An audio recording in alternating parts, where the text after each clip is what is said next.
kita ini sebagai dai harus promo, harus banyak-banyak promo. Salahnya kita memang, bener salahnya kita. Orang Kristen itu kalau promo itu pinter, promo penebusan dosa, dosa kalian ditebus, dosa kalian ditebus. Kalau percaya pada Yesus, kita ini jangan promo kayak gitu. Padahal promo di Islam itu jauh lebih besar, lebih banyak. Ini jelas sudah kata Rasulullah, semua umatku pasti akan ada, pasti itu sudah, pasti akan masuk surga. Kemudian lanjut, ini hadis yang populer ya, semua orang pasti sering dengar ini. Man qala la ilaha illallah dakhalal jannah. Populer ini. Barang siapa yang mengucapkan la ilaha illallah di surga. Ini ada dua penafsiran.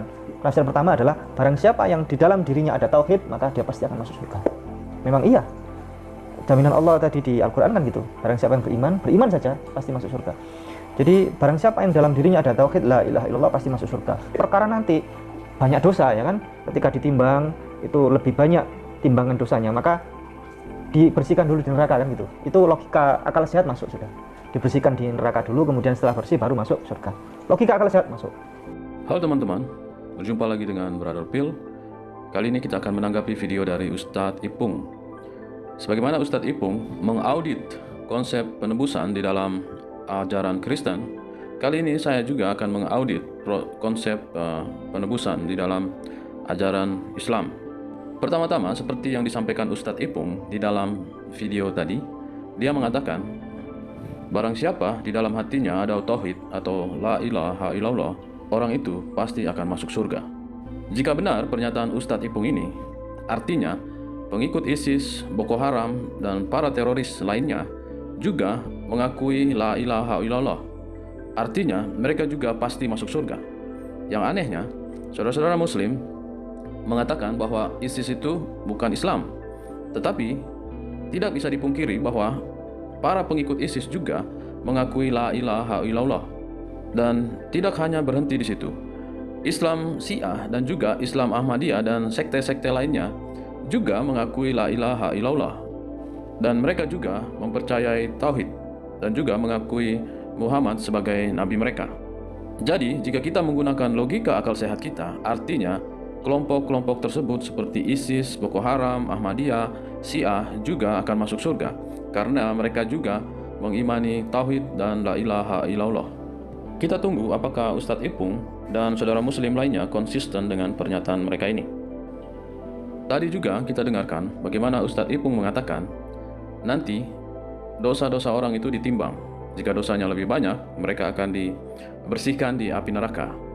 Pertanyaan kita adalah, jika Allah atau Tuhan dari saudara Muslim itu Maha Pengampun, kenapa orang disiksa kembali? Sama seperti Adam. Katanya Adam berbuat dosa lalu mendapatkan ampunan Tuhan. Tetapi yang menjadi masalah, kenapa Adam dan Hawa tetap dibuang ke bumi? Jika seseorang dihukum, meski dia sudah memohon ampun, lalu apa gunanya permohonan ampun tersebut? Seharusnya jika seseorang sudah memohon pengampunan, dia tidak dihukum lagi. Tidak seperti dalam ajaran kekristenan, seperti di dalam Roma 8 ayat 1 mengatakan, demikianlah sekarang tidak ada penghukuman bagi mereka yang ada di dalam Kristus Yesus. Jadi di dalam ajaran kekristenan tidak ada lagi orang Kristen yang singgah di neraka dulu baru masuk surga. Karena orang-orang Kristen itu sudah diampuni dan berubah dari kehidupan lama mereka. Untuk lebih jelasnya, seperti analogi berikut ini. Saudara meminjam uang kepada saya, dan ternyata pada waktu yang harusnya saudara membayar uang tersebut, saudara tidak punya uang dan tidak bisa membayar uang tersebut. Lalu saya katakan, tidak apa-apa, saudara tidak perlu membayar uang tersebut, saya sudah menghapus utang saudara. Dan akan menjadi aneh jika pada suatu saat nanti saya mengungkit kembali utang saudara dan saudara tetap tidak bisa membayarnya, dan oleh karena itu saya memasukkan saudara ke dalam penjara. Mungkin saudara akan bertanya-tanya, bukankah Bro Phil sudah mengampuni atau menghapus utang saya? Lalu kenapa sekarang ini Bro Phil meminta utang tersebut untuk dibayar? Dan kenapa saya harus dihukum karena tidak membayar utang tersebut? Dari analogi itu, teman-teman bisa menilai sendiri Tuhan seperti apa yang disembah oleh saudara-saudara Muslim. Dari sini kita boleh mempertanyakan, apakah dia benar-benar Maha Pengampun? Jika dia benar-benar Maha Pengampun, kenapa orang-orang yang percaya kepadanya dihukum kembali sebelum masuk ke surga? Lalu, apa gunanya pengampunan yang diberikannya? ataukah dia tidak tulus dalam pengampunannya? Mari kita tunggu jawaban dari Ustadz Ipung dan saudara-saudara muslim lainnya. Oke teman-teman, demikianlah tanggapan kita atau hasil audit kita terhadap konsep penebusan di dalam Islam seperti yang disampaikan oleh Ustadz Ipung.